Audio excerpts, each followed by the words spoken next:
Só quem já provou a dor, quem sofreu se amargurou, viu a cruz e a vida em tons reais. Quem no certo procurou, mas no errado se perdeu, precisou saber recomeçar.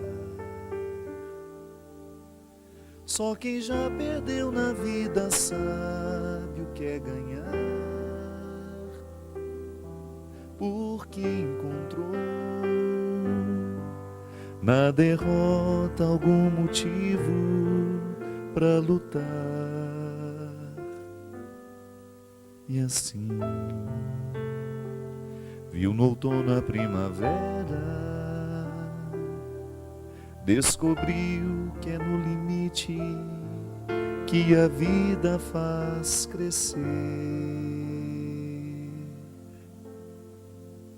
Que o verso tem reverso, que o direito tem o avesso, que o de graça tem seu preço, que a vida tem contrários, e a saudade é um lugar que só chega quem amou, e o ódio é uma forma tão estranha de amar.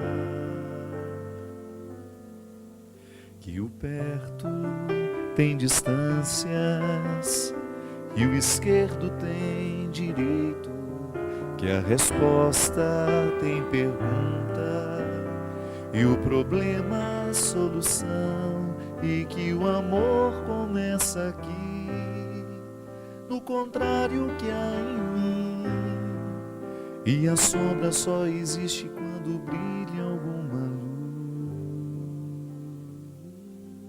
luz. Só quem soube duvidar pôde enfim acreditar, viu sem ver e amou sem aprisionar. Quem no pouco se encontrou, aprendeu a multiplicar, descobriu o dom de eternizar. Só quem perdoou na vida sabe o que é amar, porque aprendeu que o amor só é amor se já provou alguma dor.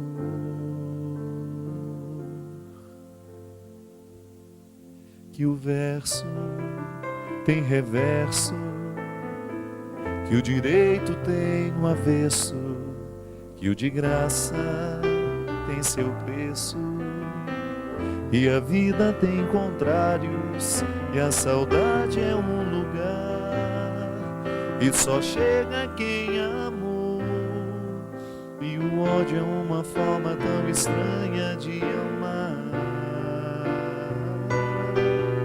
Que o perto tem distâncias, e o esquerdo tem direito, que a resposta tem pergunta, e o problema a solução, e que o amor começa aqui, no contrário que há em mim, e a sombra só existe quando brilha alguma luz.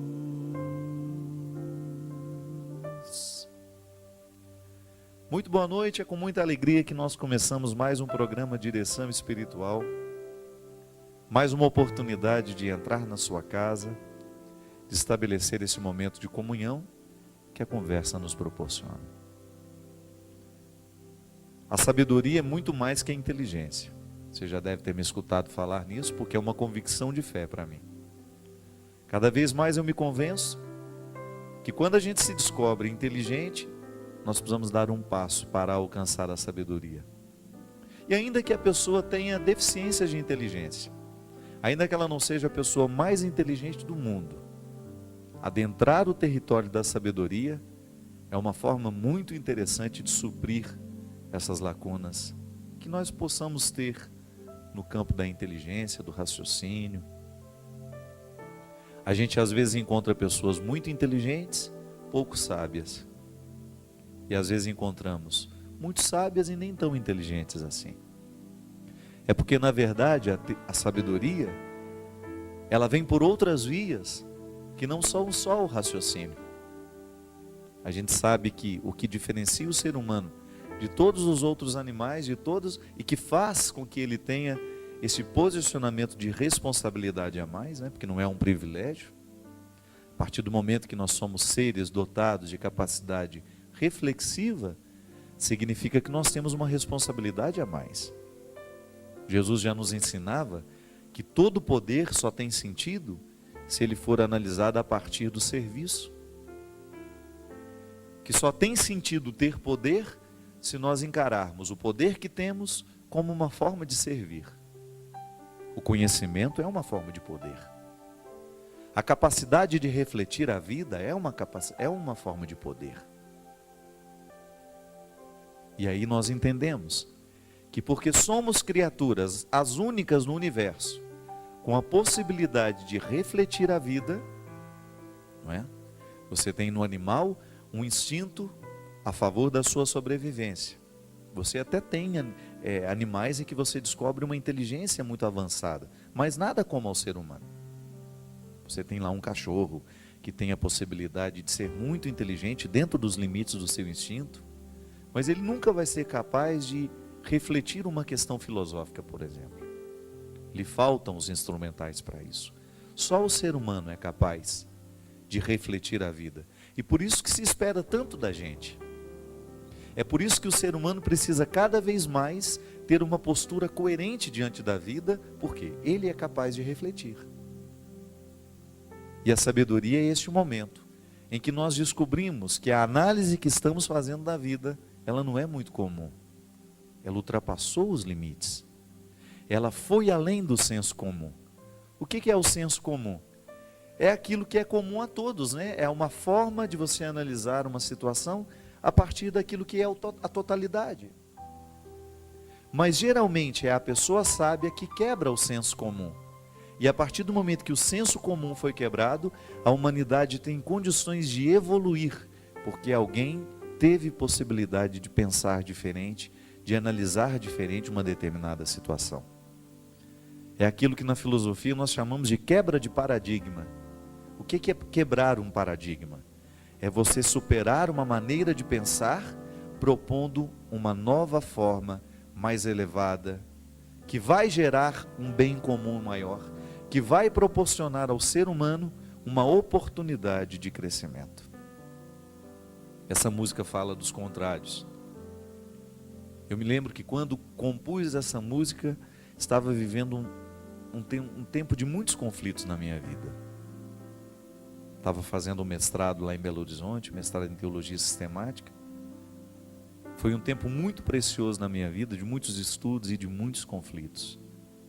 Tentando aconchegar dentro de mim, né, a novidade da teologia, tudo aquilo que o mestrado estava me proporcionando, a minha maneira de ver Deus, a minha maneira de senti-lo, com tudo aquilo que eu era, com tudo aquilo que eu sentia naquele momento, tentando fazer caber dentro de mim a nova experiência.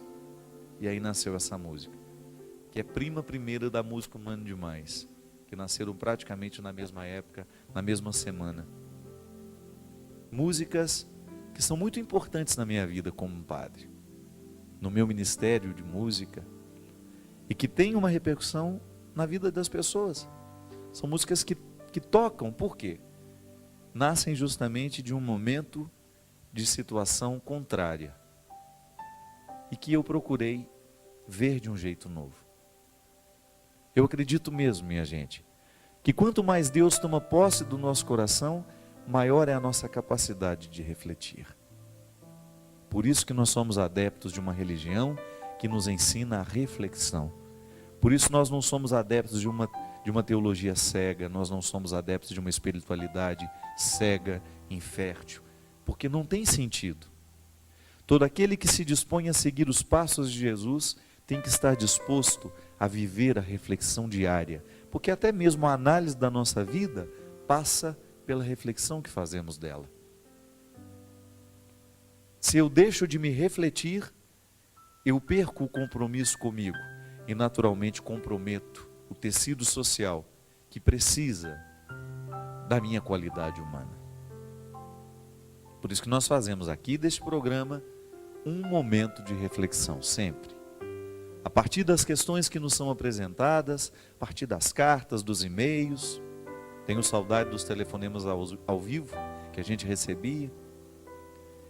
Toda vida que se chega aqui, partilhada, contada, vira para nós uma instância reflexiva. Que nós acreditamos nisso.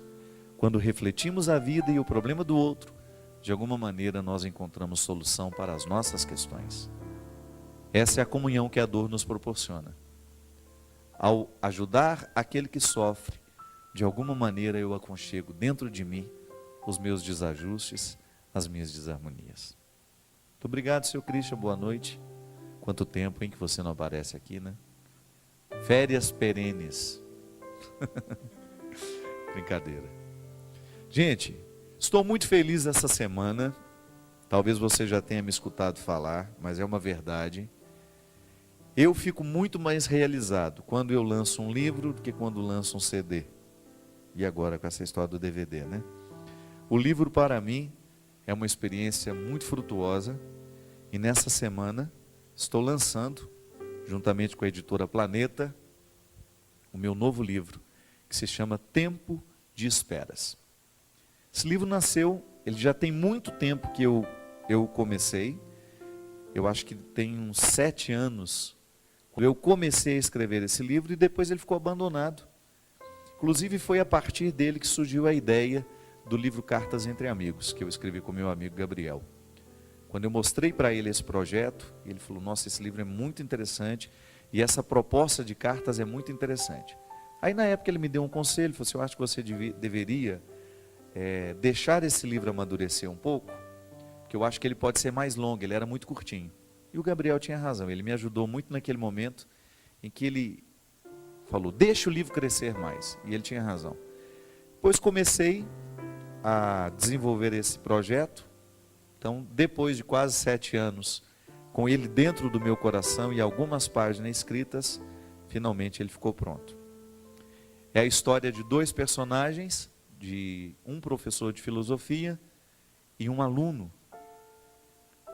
Esses dois personagens trocam correspondências, todas elas girando em torno de questões humanas importantes como o amor, a perda, o abandono, a luta para reencontrar o caminho, a sabedoria. O caminho, aqui nesse livro eu faço muito essa distinção entre inteligência e sabedoria. Trabalho também aqui a questão das perdas, como é difícil muitas vezes nós aceitarmos que perdemos e fazer daquela perda um instrumental de vitória. São 2 personagens, né, como eu dizia, Abner e Alfredo. De um lado, um velho professor que resolveu refugiar-se em uma vida simples, abandonando todas as glórias da vida acadêmica. E do outro, um jovem estudante de filosofia cujo sonho é alcançar o que o professor resolveu abandonar. Enquanto discutem filosofia, amor, amizade, felicidade, Alfredo e Abner descobrem que muito mais que estarem em lados opostos do desejo, como se fossem o passado e o futuro de uma mesma existência, eles estão mesmo diante do desafio humano que nunca cessa, compreender o tempo das esperas. Que é uma luta mesmo, né? Esperar não é fácil não, gente. Porque gera dentro de nós uma ansiedade, é uma inadequação, né? Todo processo de espera gera inadequação dentro de nós. Porque se a gente está esperando, é porque de alguma maneira nós já antecipamos dentro de nós aquilo que a gente espera. E muitas vezes na ansiedade de antecipar dentro de nós o que a gente espera, a gente corre o risco de esperar não a realidade, mas a ilusão que criamos dela. E isso é uma prisão que a gente precisa abandonar. Na vida a gente precisa ter essa leveza, né? A gente sabe que é muito bom projetar o futuro, mas a gente precisa ter uma atenção muito especial com o nosso presente, porque agora, é no hoje da vida que Deus pode agir em nós. E é a partir desse hoje que eu posso compreender o meu passado e que eu posso projetar esperanças para o futuro. mas as minhas esperanças não são necessariamente a garantia de que tudo aquilo vai ser realizado. Então essa abertura do coração, né? Saber esperar, descobrindo no momento presente a alegria necessária para a gente nunca perder o vínculo com a vida. Porque esse é o desafio, a gente não permitir que as nossas esperas retirem o nosso vínculo com a vida. Vou ler um texto muito interessante para ajudar também a gente na reflexão, mesmo que não seja uma questão apresentada. Este programa também funciona assim, de vez em quando a gente lê alguns textos que as pessoas nos enviam, e esse eu achei muito interessante. Chama-se Carga Inútil. Certo dia, um professor atento ao comportamento dos seus alunos observou que poderia ajudá-los a resolver alguns problemas de cunho íntimo e propôs uma atividade. Pediu a todos que levassem uma sacola e algumas pedras de vários tamanhos e formas para a sala de aula, para a próxima aula. No dia seguinte, orientou que cada um escolhesse uma pedra e escrevesse nela o nome de cada pessoa que sentia uma mágoa, de quem eles tinham uma mágoa, uma inveja, um rancor ou um ciúme. A pedra deveria ser escolhida conforme o tamanho do sentimento. Depois que todos haviam terminado a tarefa, o professor pediu que eles colocassem as pedras na sacola e a carregassem junto ao corpo para todos os lugares onde fossem, dia e noite. Então pegaram aquelas pedras, colocaram o nome de pessoas ou de sentimentos e desde aquele dia começaram a carregar essa sacola dia e noite por onde iam. Se alguma pessoa viesse a lhes causar sofrimento ainda intenso, eles poderiam substituir a pedra menor por uma maior ainda. E se uma nova pessoa os magoasse, deveriam escolher uma nova pedra, escrever o nome e colocar na sacola. Quem resolvesse o problema com algumas das pessoas cujos nomes já haviam sido escritos nas pedras, poderiam retirar a pedra e lançá-la fora. E assim foi feito. Algumas sacolas ficaram cheias e pesadas, mas ninguém reclamou.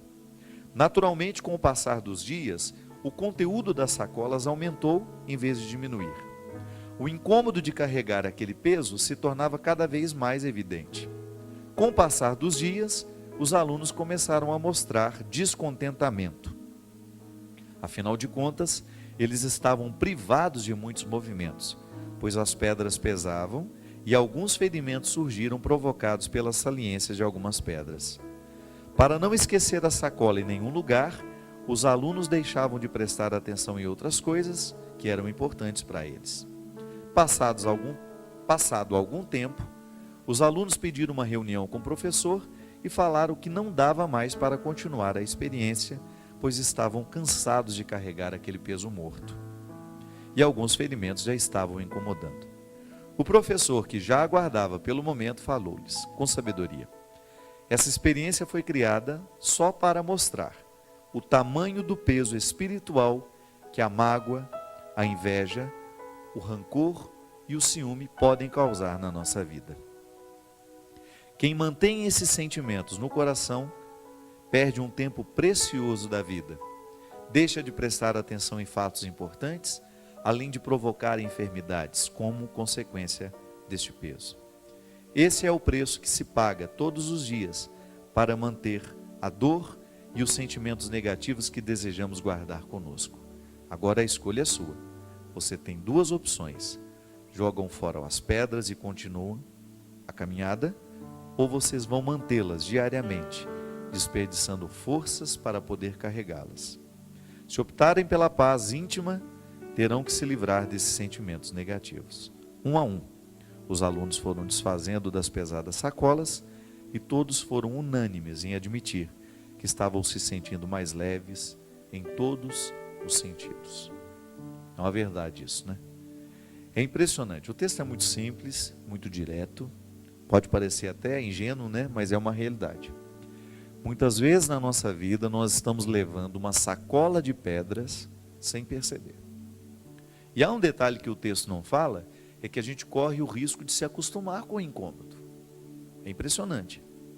Quando nós nos acostumamos com o ódio fica tão incorporado na nossa vida que a gente já não sabe mais que está odiando o tempo todo. Porque a gente se ocupou demais daquela pedra pesada, a gente se acostumou com o peso dela.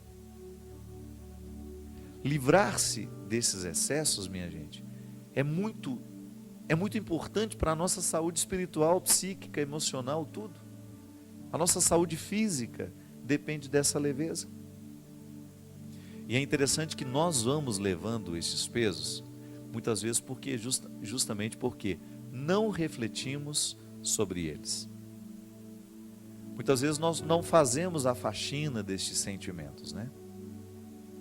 Nós vamos nos acostumando gradualmente com essas pedras que nós vamos levando. De repente, tem 20 anos que aquela pessoa me magoou, eu ainda guardo aquela pedra no meu coração, eu ainda levo aquele peso comigo, e já não sinto nem que estou levando mais, porque ficou incorporado, mas de alguma maneira me adoece, porque me pesa. Porque o coração que se ocupa do ódio, corre o risco de não amar. Amor e ódio ocupam o mesmo espaço dentro de nós, só que com uma diferença: o ódio obstrui os espaços, o amor abre portas. Quanto mais a gente ama, mais a gente pode amar. O ódio é o contrário. Se ele entra dentro do nosso coração, ele dificulta que a gente ame. E ele vai crescendo, ele vai se avolumando, dando ao coração, impedindo este coração de ter o sentimento positivo que é o amor.